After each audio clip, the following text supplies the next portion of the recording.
Bonsoir, merci d'être avec nous sur Journal de guerre. Au 23e jour de la guerre entre le Hamas et Israël, voici ce qu'il fallait retenir de la journée à 19h30.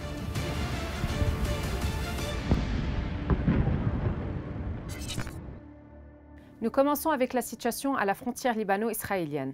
Les affrontements se sont poursuivis dimanche entre le Hezbollah et l'armée israélienne au Liban Sud. L'armée israélienne a largué des bombes éclairantes et lancé des obus sur les fermes de Shebaa, les collines de Kfar Shouba, Zeb'in, Sha'aitiye et El Majidiye. Elle a également ciblé des postes de contrôle de l'armée libanaise à Ras el-Naoura. Le Hezbollah, quant à lui, a bombardé plusieurs sites au niveau de Kiryat Shmona et de la Haute-Galilée.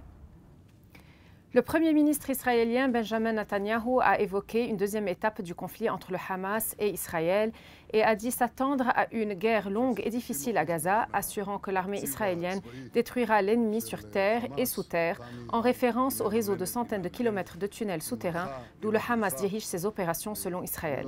L'objectif de cette deuxième étape de la guerre est clair, a-t-il déclaré, détruire les capacités militaires et la direction du Hamas et ramener les otages chez eux. Le bilan humain depuis le début de la guerre à 19h30 heure de Beyrouth. Du côté israélien, près de 1450 morts et du côté de Gaza, 8000 personnes ont été tuées, soit près de 300 nouveaux morts en 24 heures. Le secrétaire général des Nations Unies, Antonio Guterres, a réitéré son appel à un cessez-le-feu à Gaza, déplorant l'escalade sans précédent des bombardements qui compromettent les objectifs humanitaires.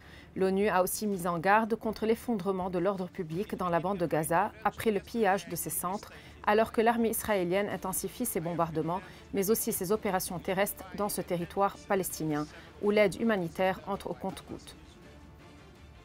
La présidente du Comité international de la Croix-Rouge, Mirjana Spoliaric, s'est dite choquée par le niveau intolérable de souffrance humanitaire à Gaza, dénonçant un échec humanitaire catastrophique que le monde ne doit pas tolérer. L'Iran a affirmé que c'était son devoir de soutenir l'axe de la résistance face à Israël. Le président iranien Ebrahim Raïssi a estimé que l'État hébreu avait franchi les lignes rouges en intensifiant son offensive sur Gaza, ce qui pourrait décider d'autres parties à passer à l'action.